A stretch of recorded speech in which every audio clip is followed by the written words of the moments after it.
भारत की विकास यात्रा का एक महत्वपूर्ण पड़ाव है। ये 140 करोड़ भारतीयों की आकांक्षाओं का बजट है। ये हर भारतीय के सपनों को पूरा करने वाला बजट है। हमने कई सेक्टर्स युवाओं के लिए खोल दिए हैं। सामान्य नागरिक विकसित भारत के मिशन को ड्राइव करने वाला है।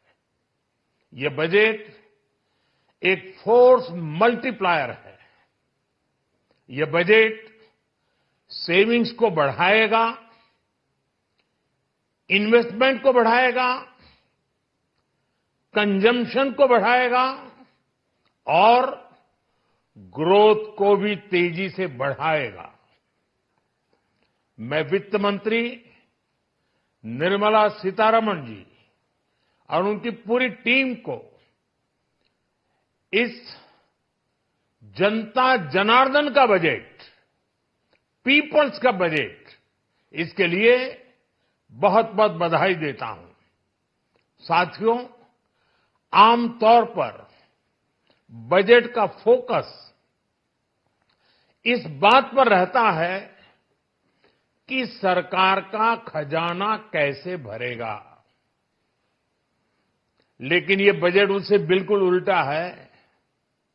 लेकिन ये बजट देश के नागरिकों की जेब कैसे भरेगी, देश के नागरिकों की बचत कैसे बढ़ेगी और देश के नागरिक विकास के भागीदार कैसे बनेंगे, ये बजट इसकी एक बहुत मजबूत नींव रखता है।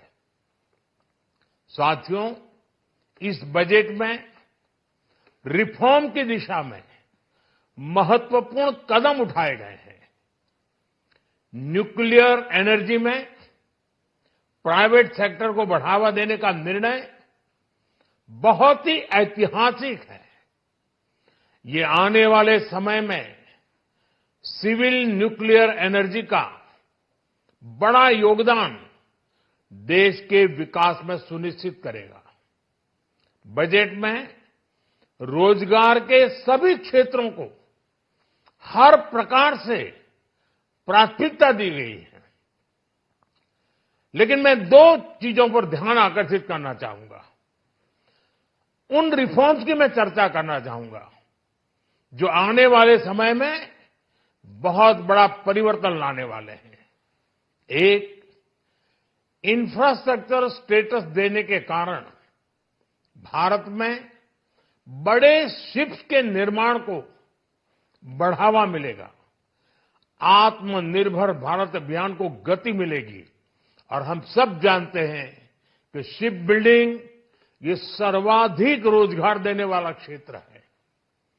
उसी प्रकार से देश में टूरिज्म के लिए बहुत संभावना है। महत्वपूर्ण 50 टूरिस्ट डेस्टिनेशन, वहां पर जो होटल्स बनाएंगे, उस होटल को पहली बार इंफ्रास्ट्रक्चर के दायरे में लाकर टूरिज्म पर बहुत बल दिया है। इससे हॉस्पिटैलिटी सेक्टर को, जो रोजगार का बहुत बड़ा क्षेत्र है, और टूरिज्म जो रोजगार का सबसे बड़ा क्षेत्र है, एक प्रकार से चारों तरफ रोजगार के अवसर पैदा करने वाला एक क्षेत्र को ऊर्जा देने वाला काम करेगा। आज देश विकास भी, विरासत भी इस मंत्र को लेकर चल रहा है। इस बजट में भी इसके लिए भी बहुत महत्वपूर्ण और ठोस कदम उठाए गए हैं।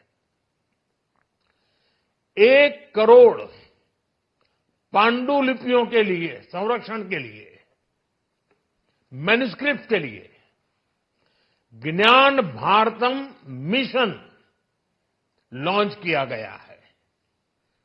साथ ही भारतीय ज्ञान परंपरा से प्रेरित एक नेशनल डिजिटल रिपोजिटरी बनाई जाएगी।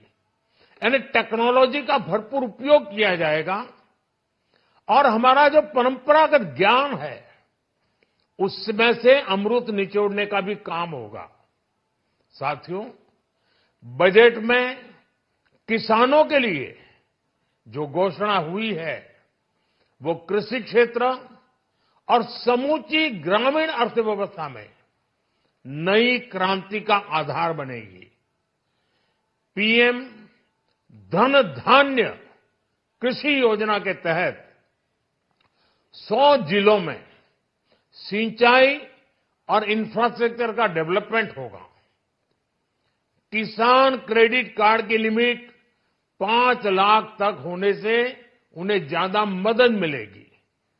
साथियों, अब इस बजट में 12 लाख रुपए तक की आय को टैक्स से मुक्त कर दिया गया है।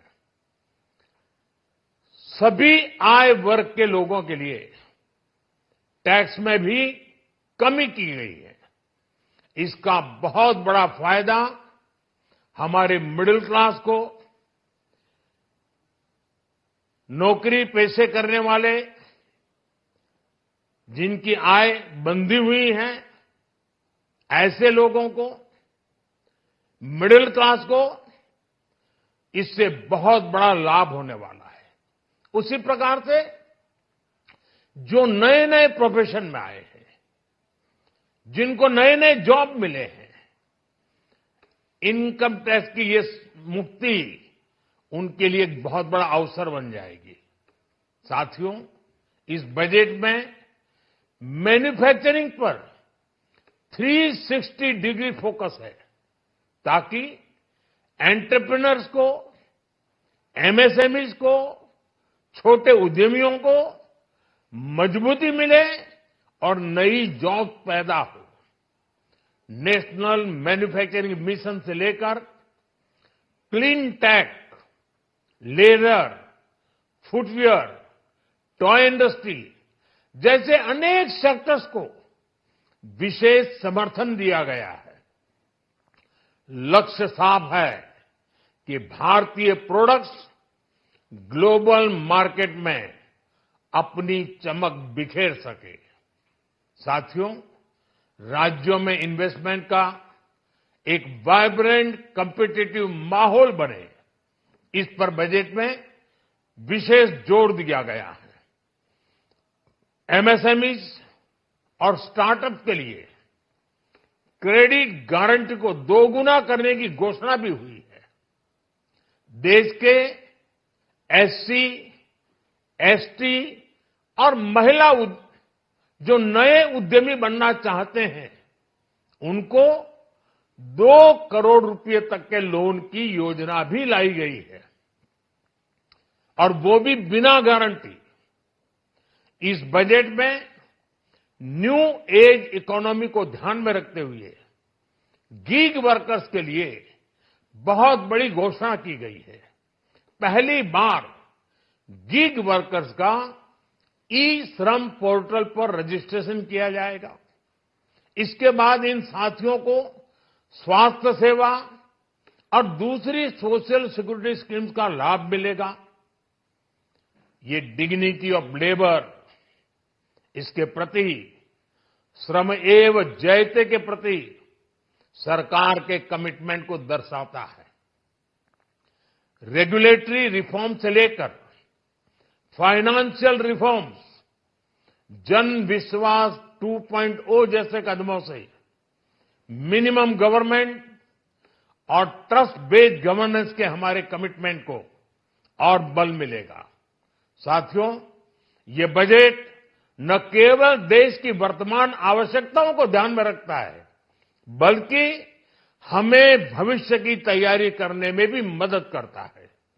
स्टार्टअप के लिए deep tech fund, geospatial mission और न्यूक्लियर एनर्जी मिशन ऐसे ही महत्वपूर्ण कदम है।